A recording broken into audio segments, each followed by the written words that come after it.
Right guys, how you doing? It's Saturday morning. We've had 13 days straight plastering now, working. It's just coming up, it's about 20 minutes to 8 o'clock in the morning. We don't want to knock the customer up too early. This one, we're working directly for the house owner. He's a friend of mine. I've done some work he's slowly doing the house up, you know. He's got us in to do a bedroom. It needs to be done. Young family, kids. The logistics of this one is what's the issue. We need to get these people up and running so they get their bedroom back. He's had a few troubles. He's been doing as much of the dog work as he can to get through it, and the paint has failed. We'll get up there in a minute and have a look, and I think he's just about had enough of the man hours he's had to put in to get this prep sorted out, and he's just called us in. He's just, I just want it done now, fresh, so it's all brand new room and ready for him to paint and start putting things back up rather than taking things down. That's why we're working this Saturday again. It's been a hard 13 days, to be honest. We've been in Richmond lime rendering for pretty much a whole week, and then on the Saturday and Sunday we had to do that emergency sealing that fell down in Windsor, lime plaster and lav sealing. We had to pull the rest of that down, retack it and replaster it. Then we was back over in Richmond for 3 days lime plastering, and then we was in Farnborough, and we had to help finish off an exterior render. I didn't do a video of that because not only we've been doing all these days working, we've been recording them as well, and then editing the footage and getting a video up pretty much every day. So yeah, it's been a good busy couple of weeks. So tomorrow I've got the day off and I'm looking forward to it. So what was I talking about then just before? Well, we're going to get in there and get this job done. Oh yeah, sorry, I was going to say, the end of this week, last couple of days, Thursday, Friday, we was in Farnborough and we was doing that Silicon X exterior render system. It's not my bag, to be honest. It's horrible stuff to work with, get covered in it. It looks alright. I only did a short yesterday of it. I didn't do a full video. So if you are interested in that finish, what it looked like in the end, have a look on the shorts. It's the last two that are up at the moment. I can't remember what I called them. So yeah, without further ado, let's get up into this room and have a look exactly what's going on. Oh, just to add before we do go up there, so yeah, we've been doing the lime rendering and the exterior stuff, and it's been a little bit tricky to find things to record, and you know, I'm kind of doing things for inexperienced or beginning plasterers or the DIYers. So if you are one of those sort of guys, this video will be for you today. Looks like it's going to be a pleasant day today. I've just checked the weather and it says it's not going to rain, so I'm quite confident we can get the stay at the back of that van. That's the problem with having a small van. Get these bags out, I'm going to stack them up outside the job on the porch. Okay, so here we are. This is the offending room that needs rectifying. As I say, this is a great one to do because there's so much going on in here. Now let's have a look then, shall we? There's a trap in this room if you're an inexperienced plasterer. Can you see it? It's pretty obvious to me. This picture rail. It's a trap. So you might walk into this room and think, oh, yeah, it's just a regular sized room, or you might have priced it up on the dimensions or something, but there's been no talk about this picture rail up there. This actually makes things quite complicated. Now, I did say or mention that it might be a better idea and it might look better if it was removed and replaced, because they want to keep it, and it will look a lot better. But as I say, the guy has found that all this paint has been fading because it hadn't been painted properly. It was a case of somebody, whoever painted it, put the paint on too thick or too quick, and it's failed, and it's come off clean and left bone dry plaster. So that's going to have an exceptionally high suction rate. We can't go straight over that because it will just draw the moisture straight out of the plaster and you won't be able to move it. It will go off too quick, it will dry too quick, it just won't cure, it won't have the strength. Here we got the area where the paint is good, so we're going to have a really low suction rate there. And on the ceiling, you may notice we've got this old fashioned Artex cone. You don't see much of that these days, I've got to admit, and it's quite a simple, irregular pattern, but it's been done quite well. And the ironic thing is, when these ceilings were textured like that, especially with the coning, they needed to be dead flat in the first place. So I can see that this has had a silk paint over it. So again, we're back down to low suction rates. So we've got exceptionally high suction, exceptionally low suction. Right, the reason why this picture route is a trap is because it takes so much time. We've got these live edges. Now look, we've got a tiny little bit of profile and it's not perfect. It's been painted over the years. Got little nicks in it. Okay, we got to keep this line really good.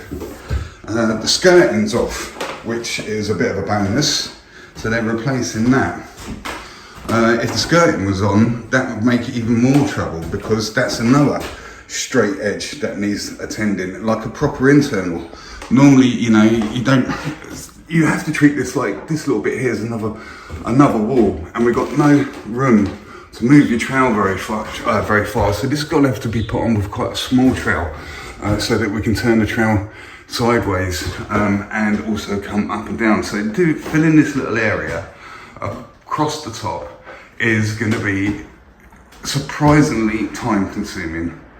And it needs to be treated like another wall. And that's what the trap is, because you might come in and price it up and thinking, yeah, it's just a double bedroom, regular price. But that makes things a lot more complicated. So, that being said, we've got the usual prep. The other thing I want to talk about, we're using PVA over SBR here. Now, I've got the guy here, because he's quite handy, and I've advised him, he's put a couple of wet coats of PVA over this already, with the intention being that's going to soak in to the plaster and become part of it and not just create a skin over the top, which is what would happen if I was doing that, because I need to get these down and kill the suction as quick as possible. Now he's done that yesterday, a couple of coats, so that's really had time to go in there and properly cure. Now, you could use SBR in here, which would kill the suction dead. But because this room is so fiddly, if you kill all the suction dead, it's going to take forever for that plaster to go off. So you're more inclined to put on a massive amount. But this room is really fiddly. I don't want to put a massive amount on. This is why I'm going to champion PVA over SBR on this job, because I want to kill the suction, but I don't want to kill all of the suction. I want to keep the suction. I want to break it down into smaller parts, which are much more manageable, but I want those parts to go off quicker. I'm going to use that, it comes with a little bit of experience about how fast it's going to go off. And one little trick is to lick your finger, just rub it on there and just see how much time that takes to change colour. And it's taken quite a while, so I'm getting the feeling this is quite sealed already. We are going to give it another PVA prior, and I'm going to keep my eye on that PVA, and I'm going to keep an eye on it and watch how long that takes to pick up, and that will give me an indication of how much suction is on the walls. So like I say, PVA, because I don't want to kill all of the suction dead. I want to break it up into smaller bits, but I don't want to be waiting around all day for a small bit to go off. I want it to go off quickly so it's manageable.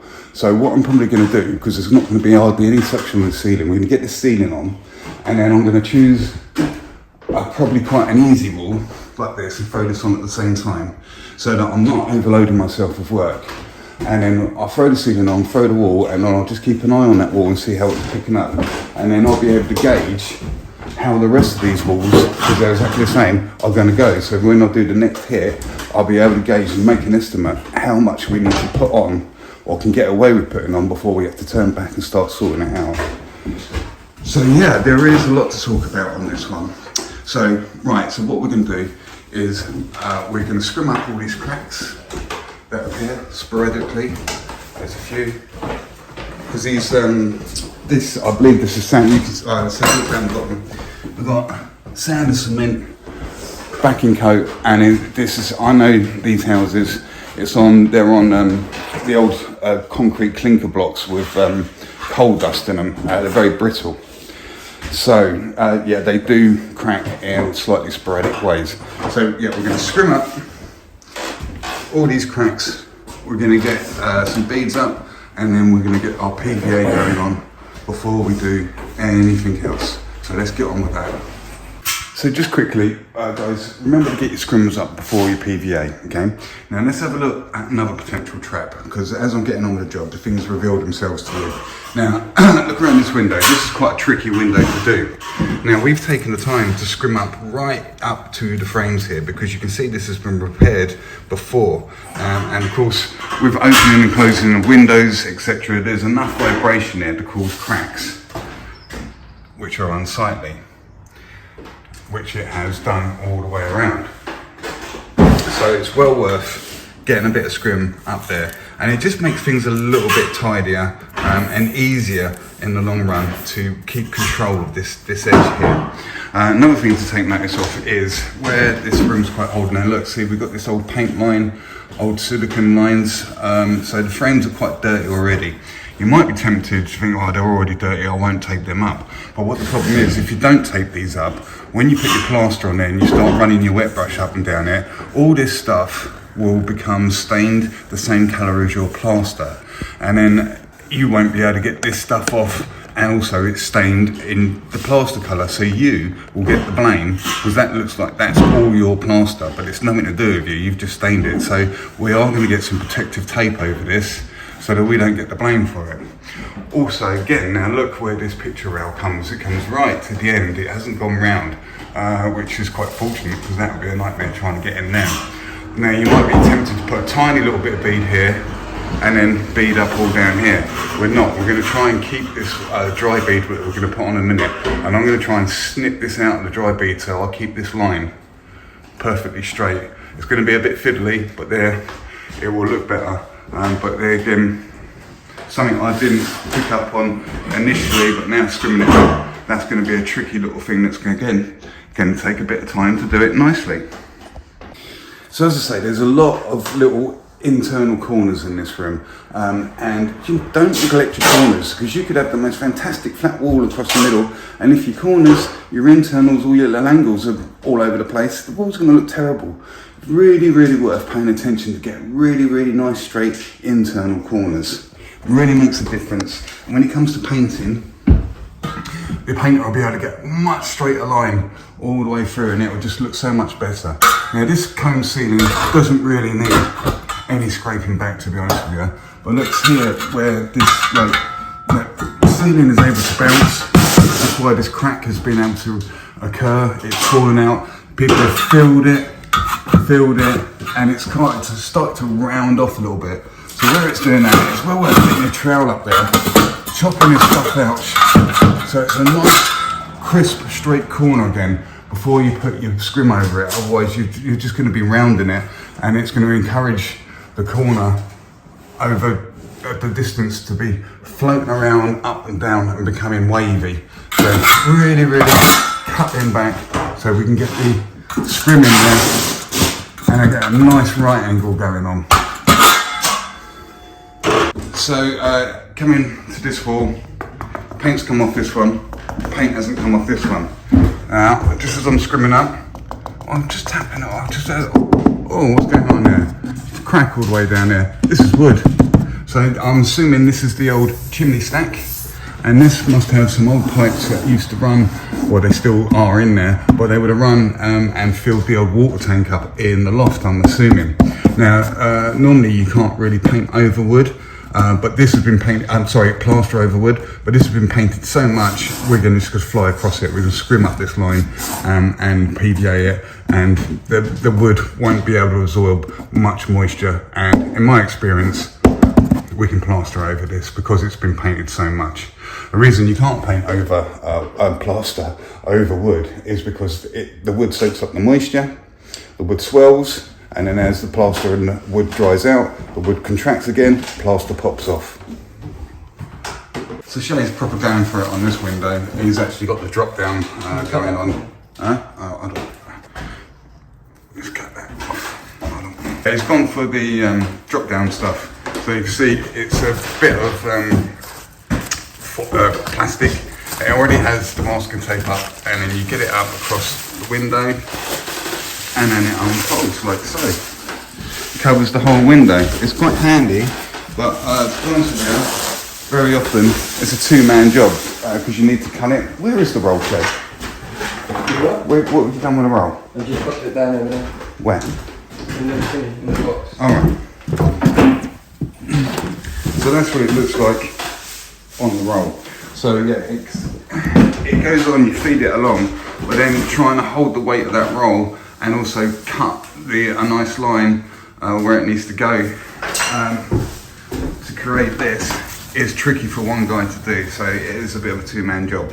But what I wanted to record this little bit of window again is because we've taped it up, but look, we've not taped up too close. Okay, so if our tape was bending round into the internal, when we're trying to pull that tape off, it might possibly pull off a chunk of plaster with it because the plaster's come out deeper and it's actually gone over the top of the tape. We don't really want that, so we've just kept the tape slightly shy. Radiator screws. Now, quite often as a plasterer, you might find yourself being asked to keep screws if you can. They are a real pain to go around. And unless they're really, really important, I say I'd rather screw it again I'd rather drill it and just put a new hole in there for you. But radiators, the old radiators there, I'm assuming that one's going to go back on. It's really important that we keep those screws because to try and line the radiator back up with those pipes in the reverse order in which it goes on, it's going to be really, really, really tricky. So we need to keep these screw holes. The easiest and quickest way I found, after trying all sorts of different ways of trying to remember where these screws are, I just have them finger tight, just so I can pop them in and out as I need to. So I'll show you what I mean later when we get to this wall. I can pop it out, I can keep a note on where that screw hole is, go over it, I'll watch whilst the plaster is wet. There'll be a little bulge there, you'll be able to put that screw straight back in, and you haven't had to take time to go all the way around it and fiddle about and just mess around with it and create a little volcano of plaster that just keeps getting bigger and bigger and bigger as you go on. We have live electric going on in here. These ones, I've been advised, anything hanging out like this is all completely disconnected from the box, so they're all safe. But anything that has place on it is live. Now when you're plastering, we don't want to get water in there. All our little terminals, our live area, are all at the top, so it's the ideal place for water to drop down into, make a short and trip the box and possibly give you an electric shock and maybe blow a hole in the side of your trowel. You don't want that. So all we do is, there we go, all I've done is just run a little bit of tape over the top there and just over the back. There's loads of play on this so we can get it right out of the way as well, which is handy. But that's just enough to direct any potential water just splashing away from those terminals there. And this tape is quite good. I'm not sure where we got it from.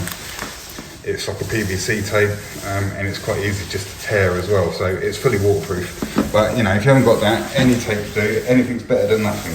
Also, another good idea is to actually turn the whole electric off at the LCD board, but we can't isolate this room singly, and there's other people working on their laptops upstairs, so we've got to have the electric on. So back at this window again, so look at another issue we've got. There's no bead on there. This has been done, this is original plastering. That's how they finished it. I mean, they do a good job, didn't they? It must have taken quite a while to get that by casting a couple of pieces of wood up there.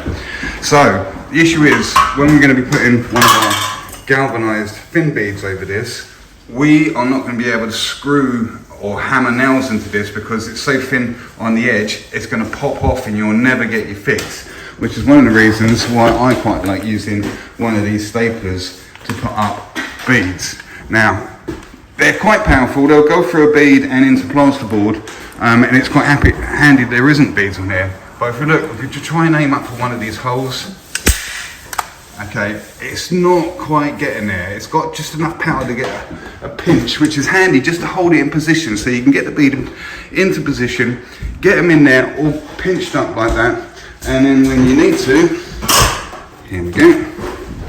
just sit at home with a hammer, just to persuade it.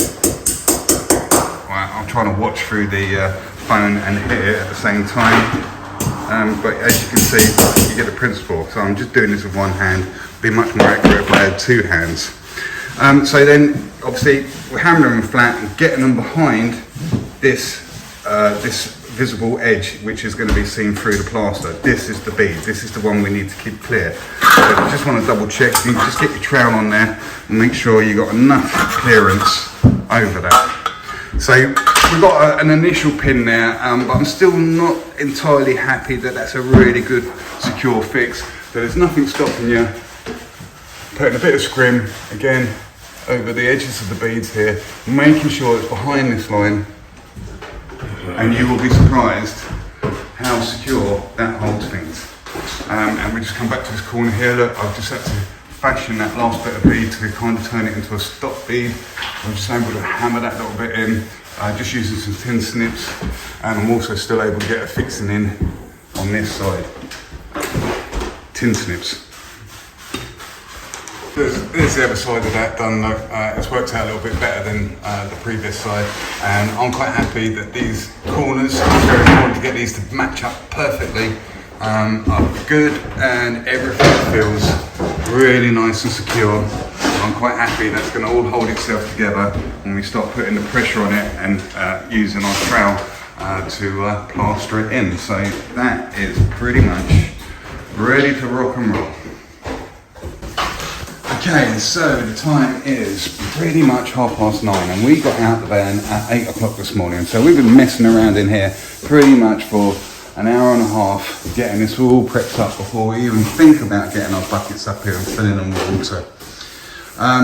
Just keeping an eye, like I say, it might be a little bit more work.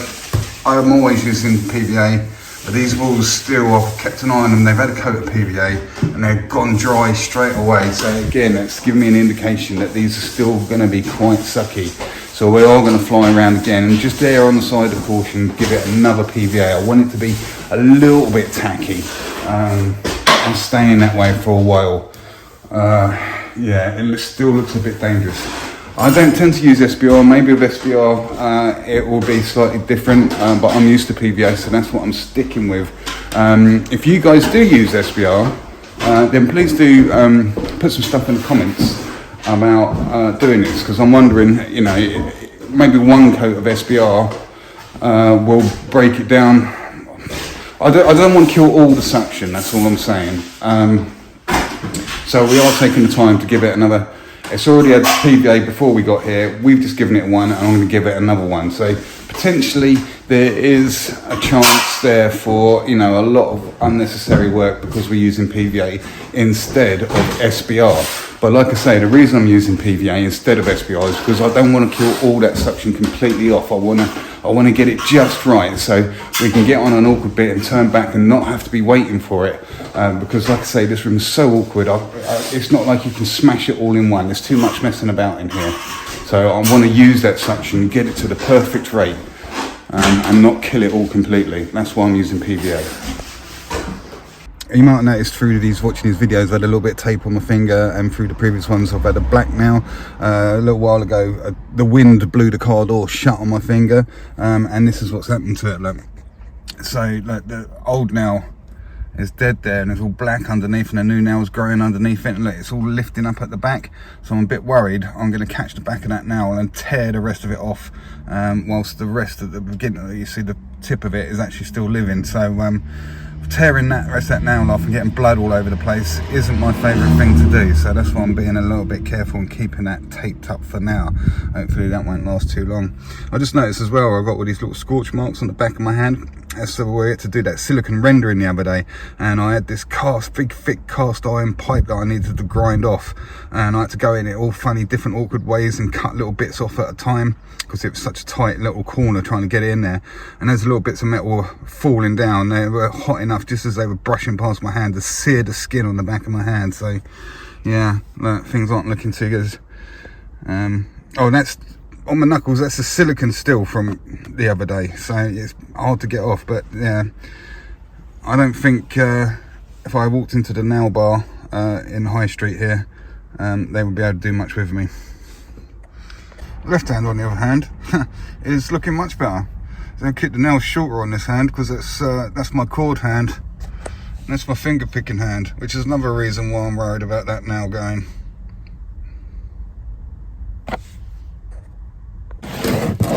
Lucky I've already got the intro music on the guitar pre-recorded on my laptop.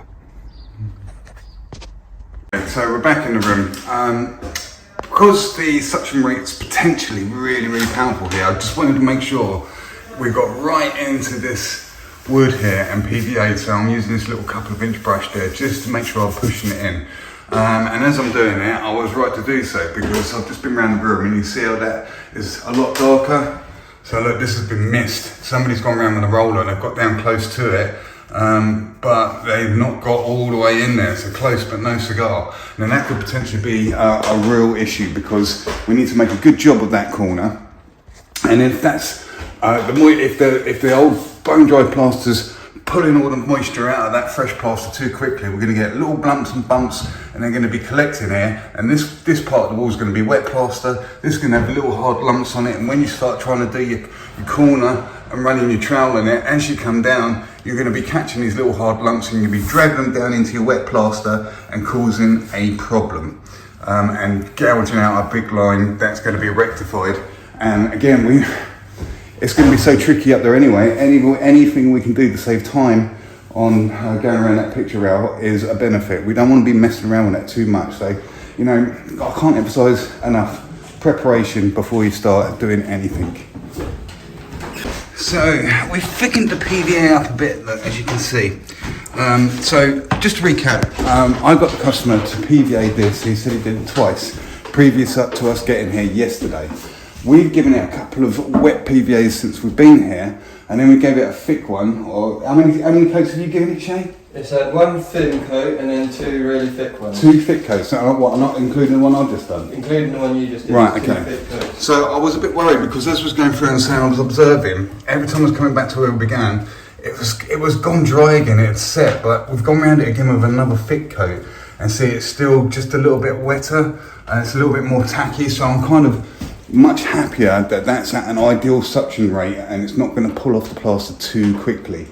So the idea of giving it the thin ones first of all was so that the PVA actually goes into the wall, soaks into it, because if you put the thick PVA on bone dry, then you're back to the problem. What's the problem with the wall in the first place was where they put the paint on too thick, too quick. It's created the skin over the top of the bare plaster, and it's just not adhered properly.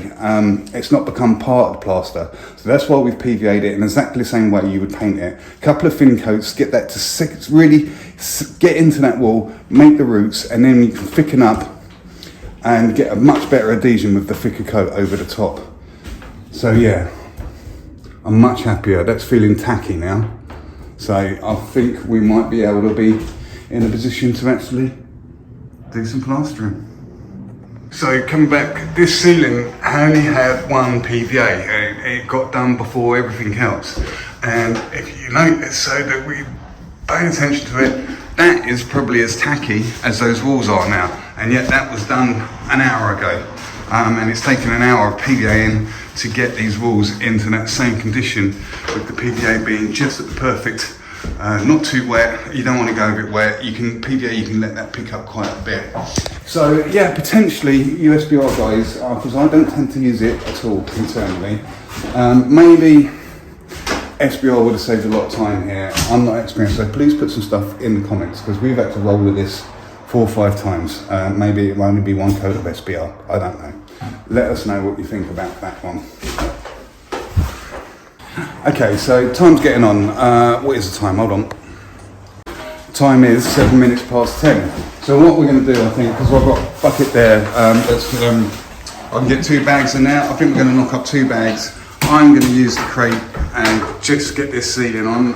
It shouldn't be too heavy on the gear because it's just a cone. And I'm probably going to get Shay to take off this nice, simple, easy wall, because there's nothing in the way. It's just a flat wall, like one socket on there.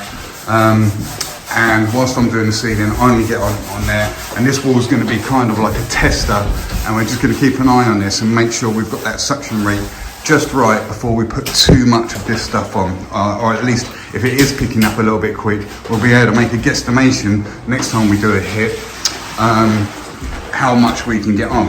And I'm thinking what I might do, we might not do it, but just off the top of my head now, might get all this stuff whilst I'm doing the ceiling and the ceiling's going, get all this stuff beneath the picture rail done, and then for the last hit, depending on what the suction rate is, go around and fill everything at the top.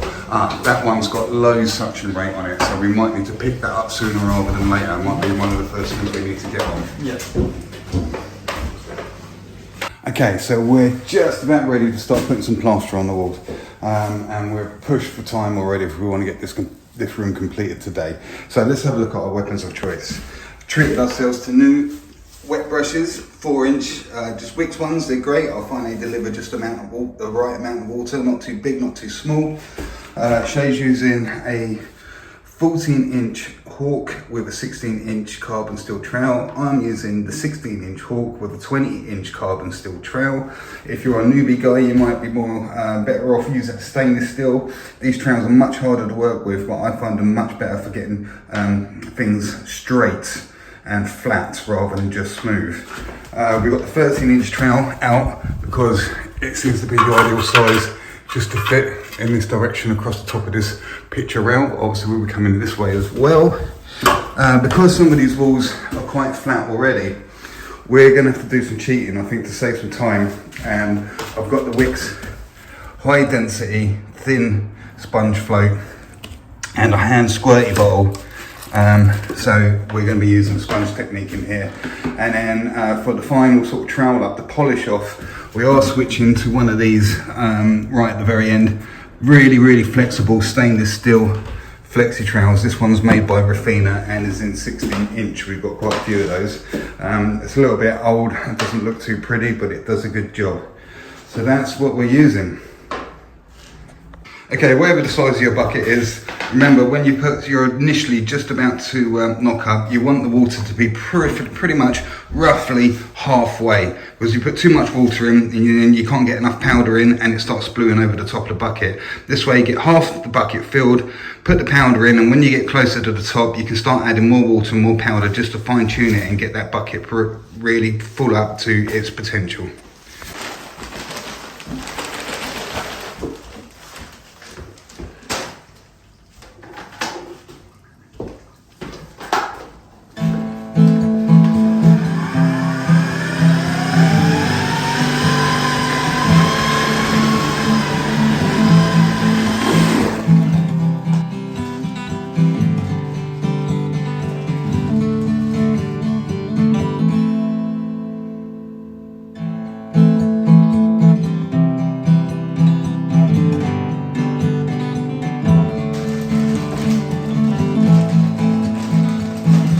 I've been noticing some of these. See that? That's the old tack. The old plasterboards here, that tack is staying still in the joist, but the boards are now bounce up and down. We're going to get a drywall next into that. I noticed a couple down here as well. I think I've got them all, but that's something to watch out for. So there we go, just a regular little drywall screw in there, just to hold that still. That's much better. Otherwise, if you don't treat these, what's going to happen is somebody's going to go in the loft, or it's going to bounce, and that little bit of plaster is going to pop off like this big, and it's going to pop off and not look very nice when you've got a nice freshly plastered ceiling. So I think I've got them all. So there we go, it's pretty much a brimmer, and we've knocked the gear up a little bit stiffer. If you're not that experienced or a DIYer, it's good advice, knock it up a little bit stiffer, just makes it a little bit more controllable. We're going to go over quite deep over this Artex, so that's why we've knocked up a little bit stiffer. Okay, so a trowel, a Hawk. First thing I want to do is that a little wet up. I've already done that. Get rid of some excess water. Get your first little spottle, stick in your trowel underneath your Hawk. Get that, work that around your Hawk, because that stops it from hydroplaning with the slightest little bit of tilt that'll roll off. Okay. Now, because we just moved that around the Hawk, that's a little bit wet now, that gear, so we're just going to put that back in the bucket, knock that around a little bit, and we're going to get some fresh stuff. Okay, don't overload your hook too much, especially right at the beginning to get the hang of it. There's a crate. So we're just working off a crate on this because the ceiling's not too high. We'll come around this way, Shane. So a good tip, if you want to keep the corners nice and straight and tidy, when you start loading up, don't come right into this corner straight away. Get some on your trowel, get it on there. This is a 20-inch trowel, I can move it around. And then when you've got a much more manageable piece on your trowel, then you can come right into the corner and not have it splurging out and dropping all over the back of the trowel, etc.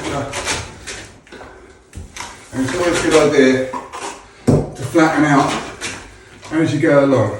So as you saw, because this is a 20-inch trowel, it's not really worth loading the trowel all the way up to the ends. It will splay out, and then when you get a certain area done, because this trowel is so straight, it's a carbon steel, now I can use the entirety of the trowel, flatten out as I go along. So what's the point of using two different trowels? Just put on this like it's a regular trowel, and then use it like a rule to flatten out as you go. Okay? Well, we need to crack on with this.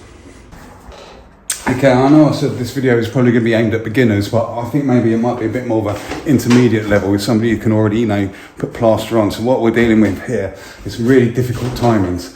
So we've got two bags in that bucket, and it's got across this cone ceiling, which is the silk paint, and it's got this easy wall on here. Remember that area there was painted, so we wanted to get that one earlier rather than later. And we've also been able to get a tight coat over this. Now, I'm still not too sure exactly what direction we're going to go in. I think we are going to two-coat this because it's quite flat, and I wasn't sure if they was going to pick up too quickly. I was thinking I might see if I can get away with a one-coat sponge float, one coat, and get away with that. But I don't think we are on this. But it's not a problem because it is pulling in quite nicely. I think we did get it spot on with that PVA and kept the suction. So I don't think we're going to lose any time by giving that a second coat rather than giving it a one coat and the sponge float to pull it back and speed it up a little bit. So I think we are going to two coat that. The other thing we decided to do is, and it seems to be working out, this part of the ceiling was pretty nice, to be honest with you. It was quite flat, but then this part of the ceiling was all over the place. And I've had to make some sporadic trowel movements to try and straighten this side out. So I don't know what is happening there. But other than that little bit there that was painted, what we're going to do, we're going to keep the hard edges. So we're going to use this picture rail to our advantage. So what I mean is it's a hard edge. We haven't got a live corner going on. So obviously here, we've got a live corner because the ceiling's wet and the wall's wet, so we have to pay quite a bit of attention getting that straight and not mess around with it. So that's why we're going to come and get around these walls. I don't think we've got enough on for the first hit. I think what we're going to do is knock up a little bit more, push on a little bit now, so that our last hit is going to be much easier, because I think if we try and sit with this now, then the second hit is going to be quite difficult to get all this fiddly stuff on. So we're going to push on, maybe pick off this other wall and maybe get some reveals on. And like I say, we're going to leave all this top and make this our time-saving element by coming up to that and having the hard edge for the ceiling to go to, the hard edge for the wall to go to, and we don't have to keep messing around with that internal, trying to make it all straight all the time. So we're just going to push on a little bit harder to make our second hit quite a bit easier. Oh, and sorry, the other thing is, of course, this ceiling, remember, had the silk paint on it.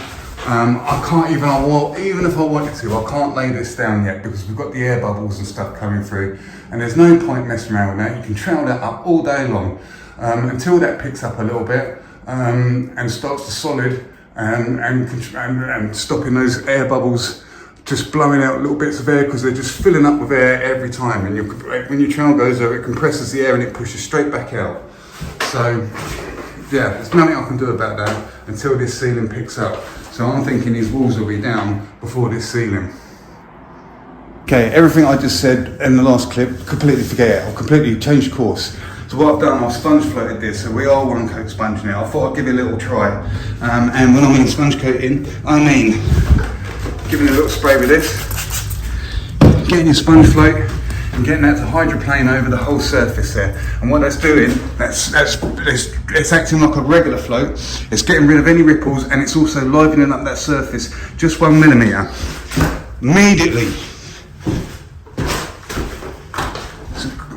after you got across the whole wall, we're coming right back, and because the ripples have been taken out, now we can switch to this flexi and close that in. So we're going from this texture to that texture in a minute, and then we're going to stick with that. So what we're doing is we're sticking with this tiny little hit, and I'm going to get it down double fast, and then Shay's going to push from a little bit harder, so it makes our second hit a lot easier, all the while the ceiling is still sitting about. Another thing the sponge float is really good for is when you've got a nasty edge like this, it really cleans it off as you go. I'm trying to look what I'm doing, but it really sorts that internal out. I'm trying to watch what I'm doing through the camera again. I've got it all over there. You can see the internal is looking really tidy. Okay, so this wall, I sponge floated that, turned straight back round, took flexi over it, got it flattened in. This time this has picked up a little bit, sponge floated it, turned straight back around, and flexi trailed it in so it's smooth. By that time this is picking up, and this was ready for a wet brush, and the flexi trail again. This is going in. It's ready for in a few moments as well. We're really spinning plates here. We're right on the edge of losing these, but we're keeping up with it. So yeah, we are using the suction to speed this job up, rather than knocking back plaster with dirty water and stuff to speed things up. So we're knocking up the clean water the whole time. All the while, the ceiling, it's still wet.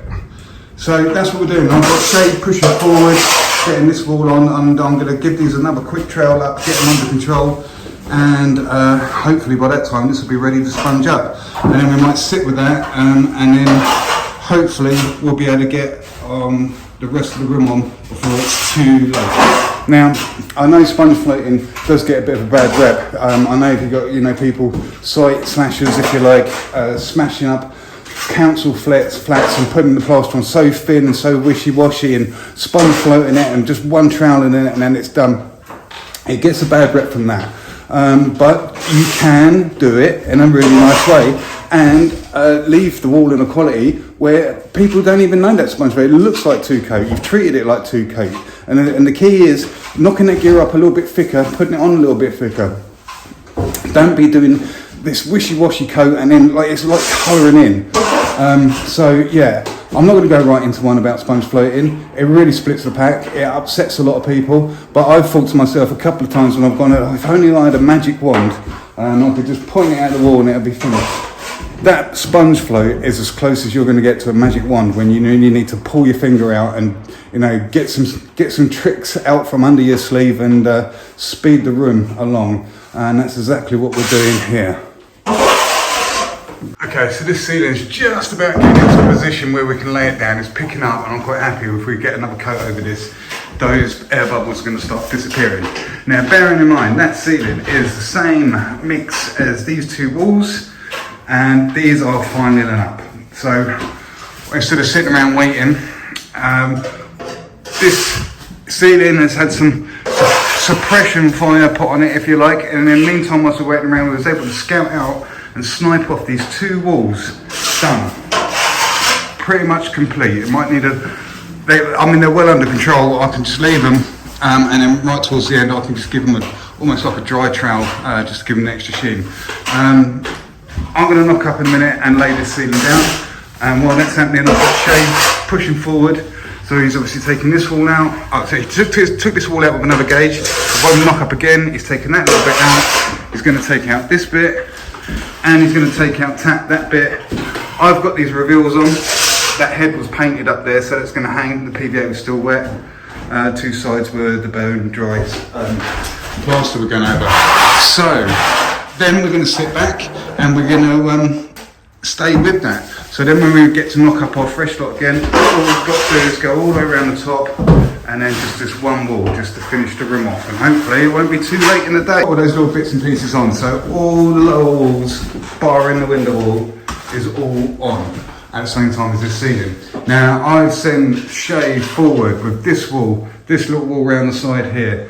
I managed to get that on for him, and then there's this, and the reveals he's going to look after. I'm going to drop back on this ceiling now, which had the silk paint on it, and it's a problem because it's hanging around. So yeah, Shay's going to stay on one coat sponge float patrol. Remember the order it's gone on. I know it's a little bit complicated, but we're in here, we know what we're doing. We remember the order and what the walls went on in. So he's going to start looking after all this. Like I say, I haven't been knocking back dirty gear, but look, we've got this much left.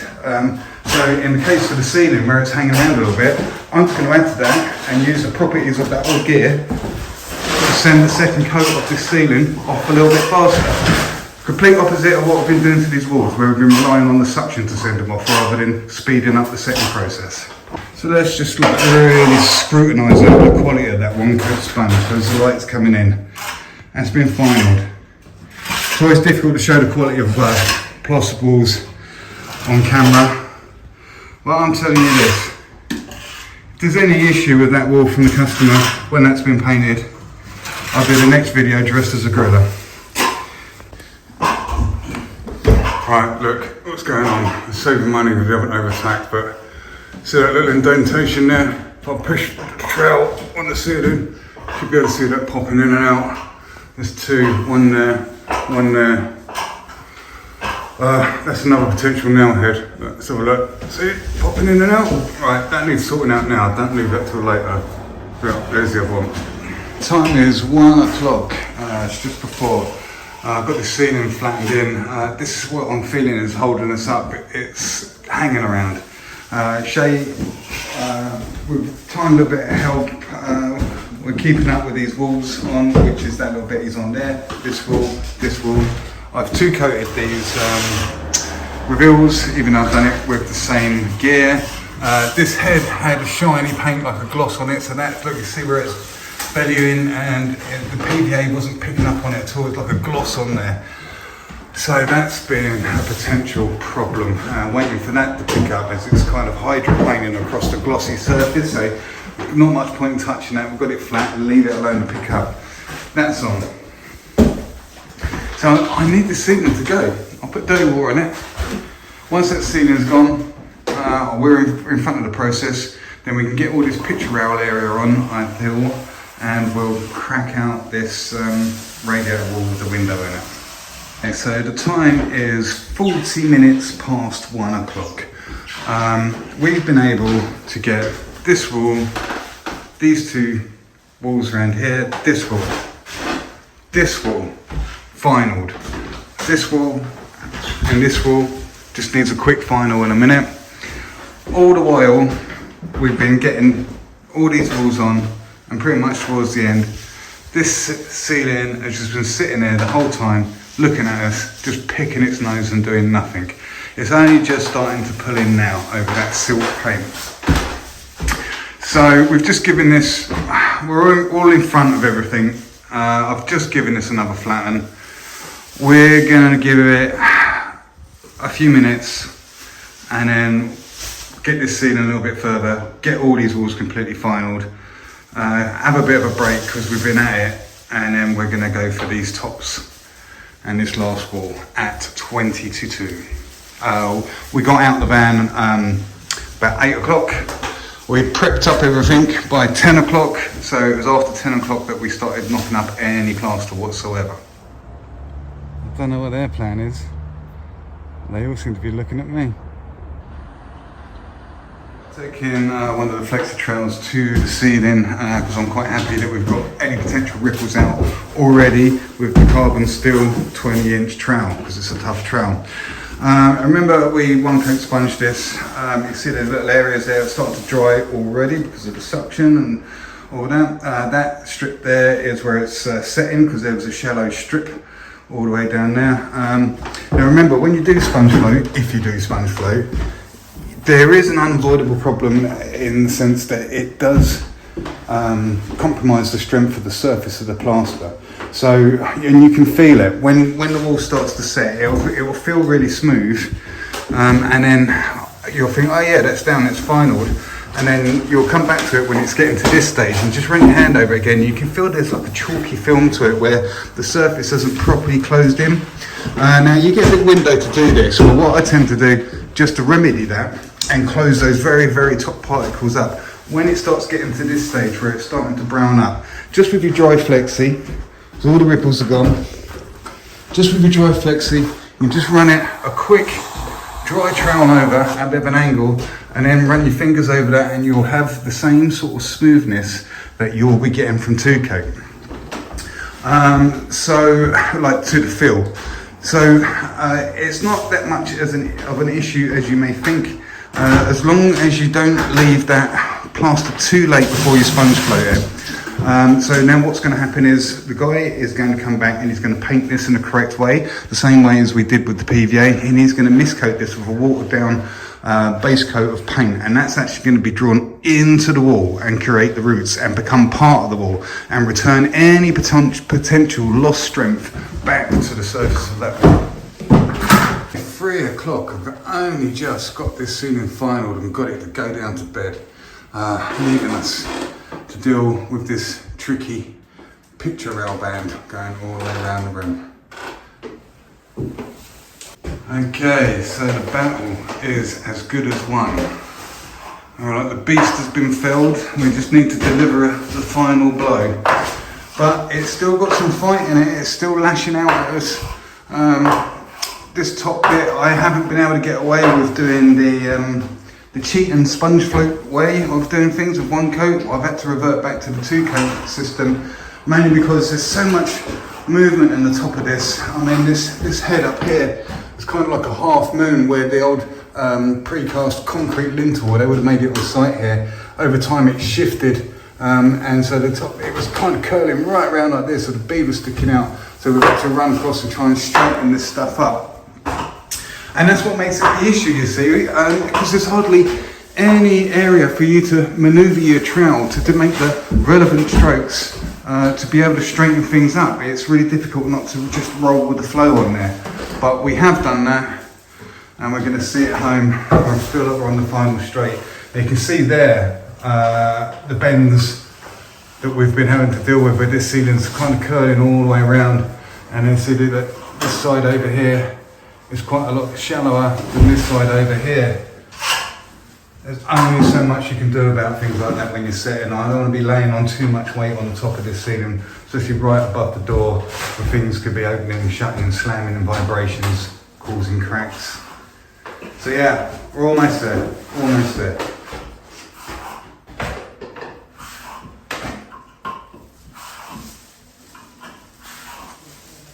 It's 3:20 by the way. Okay, it's 2 minutes past 4 o'clock in the afternoon, and this band across the top and this window wall with the radiator on it. See, there's the screw holes that we was able to keep behind the radiator. Obviously, we use that technique of putting them in, taking them out, so they're all good. So yeah, it went quite well. We 2-coated the top, went all the way around. By the time I'd got to the end, it was time to start again from the beginning. So all this top just needs a final, possibly with the flexi trowel and this wall, and we're done. Okay, the time is 10 to 5, and we are pretty much wrapped up here. A lot of drying out going on this wall already, where that high suction was. This had the same treatment, but it's not quite drying out as the second. But I'm quite happy. It's been quite a trying room, really.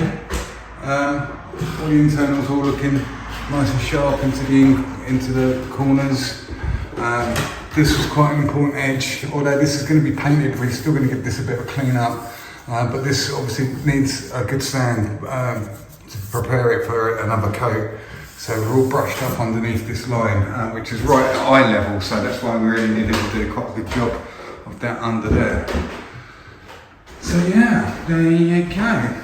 Just got to trim out around the sockets a little bit better.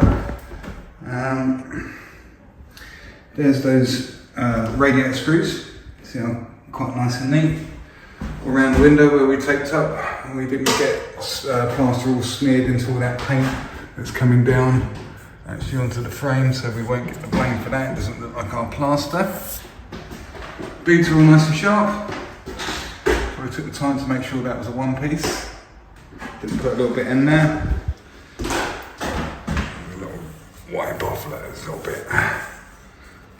meat up nice and sharp. Look. So yeah, I'm quite pleased with it, and like I say, if you're quite pleased with it, then chances are the customer's going to be pretty pleased with it. All nice sharp corners now, it's brand new fresh room.